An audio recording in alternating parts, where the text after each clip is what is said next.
வரைக்கும் வணக்கம். Welcome to my channel Kanmani's gallery. So இன்றைக்கி நம்ம வீடியோவில் என்ன பார்க்க போகிறோம் அப்படின்னா பிரஸ்ட் ஃபீடிங் ஃபுட்ஸ். அதாவது புதிதாக குழந்தை பிறந்திருக்கிற அந்த தாய்மார்களுக்கு பிரஸ்ட் ஃபீடிங் தான் பார்த்திங்கன்னா ரொம்ப ரொம்ப இம்பார்ட்டண்ட். குழந்தைக்கு ஒரு 6 மாதம் வரைக்குமே.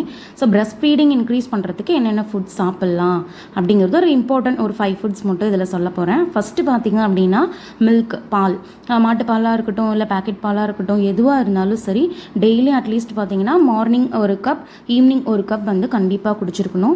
பால் குடிக்க பார்த்திங்கன்னா நம்மளுக்கு ஆட்டோமேட்டிக்காகவே பார்த்திங்கன்னா அந்த மதர் ஃபீடிங் வந்து செக்ரிகேட் ஆகிட்டே இருக்கும். நெக்ஸ்ட்டு இம்பார்ட்டண்ட்டான ஒரு ஃபுட்டு என்ன அப்படின்னு பார்த்திங்கன்னா பூண்டு. ஸோ இந்த பூண்டு பார்த்திங்கன்னா அந்த அளவுக்கு பார்த்திங்கன்னா பிரஸ்ட் ஃபீடிங்கை வந்து இன்க்ரீஸ் பண்ணும். இது எல்லாமே பார்த்திங்கன்னா என்னோடய குழந்தைக்கு நான் பிரஸ்ட் ஃபீடிங் பண்ணும்போது சாப்பிட்ட இந்த ஃபுட்ஸ் தான் வந்து இதில் நான் சொல்லியிருக்கேன். ஸோ பூண்டு பாலாக நீங்கள் வந்து காய்ச்சி குடிக்கலாம். பூண்டு கட் பண்ணி பாலில் போட்டு நல்லா கொதிக்க விட்டு அதை காய்ச்சி நீங்கள் குடிக்கலாம்.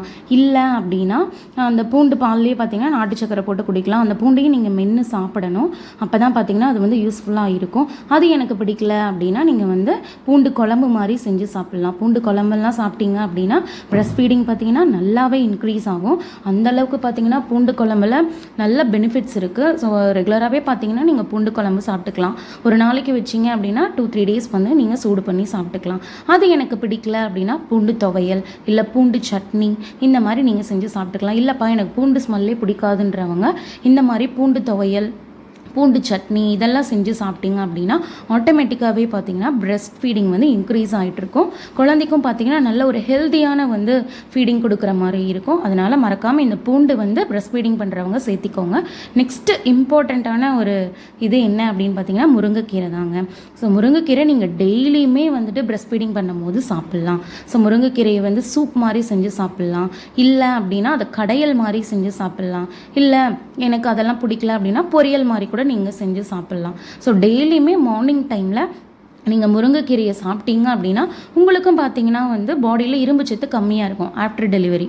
ஸோ நீங்கள் முருங்கைக்கீரை சாப்பிட்டிங்கன்னா உங்களுக்கும் அந்த அயன், கால்சியம் கிடைச்ச மாதிரியும் இருக்கும். ஸோ குழந்தைங்களுக்கும் பார்த்தீங்கன்னா அந்த பிரஸ்ட் ஃபீடிங் வந்து இன்க்ரீஸ் ஆகும். ஆட்டோமேட்டிக்காக எந்த ப்ராப்ளமே இருக்காது. ஸோ பொரியல், கூட்டு, குழம்பு, கடையல் இந்த மாதிரி முருங்கைக்கீரையில் செஞ்சு சாப்பிடுங்க.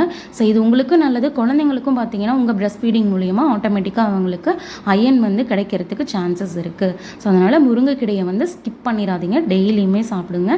இதே மாதிரி தான் பார்த்தீங்கன்னா மிளகு தக்காளி கீரை. ஸோ மிளகு தக்காளி கீரையுமே பார்த்தீங்கன்னா நீங்கள் வந்து பிரஸ்ட் ஃபீடிங் பண்ணும்போது சாப்பிடலாம். ஏன் அப்படின்னா ஸோ நார்மல் டெலிவரியாக இருந்தாலும் சரி, சி செக்ஷனாக இருந்தாலும் சரி, அந்த புண்ணு இருக்கும். ஸோ அது சரியாகிறதுக்கு நம்ம மிளகு தக்காளி கீரை, முருங்கைக்கீரைலாம் சாப்பிட்டோம் அப்படின்னா ஆட்டோமேட்டிக்காகவே இது க்யூர் ஆகிடும். நெக்ஸ்ட் இம்பார்ட்டண்ட்டான ஒரு ஃபுட்டு என்னென்னு பார்த்தீங்கன்னா சக்கரவள்ளி கிழங்கு. இது நம்ம சாப்பிட ஆட்டோமேட்டிக்காகவே பிரஸ்ட் ஃபீடிங் வந்து இன்க்ரீஸ் ஆகிடும். ஸோ இது எல்லாம் பார்த்திங்கன்னா டாக்டர் எனக்கு சொன்னது. ஸோ நான் என்னோட எக்ஸ்பீரியன்ஸை உங்களுக்கு ஷேர் பண்ணிக்கிறேன். நெக்ஸ்ட்டு இந்த மரவள்ளி கிழங்கு இது கிடைச்சிது அப்படின்னா இதையும் நீங்கள் வாங்கி சாப்பிட்டிங்கன்னா நம்மளுக்கு வந்து பிரஸ்ட் ஃபீடிங் வந்து இன்க்ரீஸ் ஆகும். ஏன்னா நம்ம டில் 6 months வரைக்குமே எந்த ஃபுட்டுமே குழந்தைக்கு கொடுக்க மாட்டோம் பிரஸ்ட் ஃபீடிங்கை தவிர. ஸோ அதனால் இதெல்லாம் சாப்பிட்டிங்கன்னா உங்களுக்கு சத்து, குழந்தைங்களுக்கு சத்து. கிழங்கெல்லாம் வேக வச்சு சாப்பிடுங்க, இல்லை தாளித்து சாப்பிட்லாம். ஸோ உங்களுக்கு எப்படி பிடிக்குதோ அந்த வகையில் நீங்கள் கிழங்கை வந்து வேக வச்சோ இல்லை தாளிச்சோ இல்லை இதில் கொஞ்சம் தேங்காய் போட்டு தாளிச்சோ சாப்பிட்லாம். நெக்ஸ்ட் இம்பார்ட்டண்ட்டான ஒரு இது பார்த்திங்கன்னா பாலக்கீரை.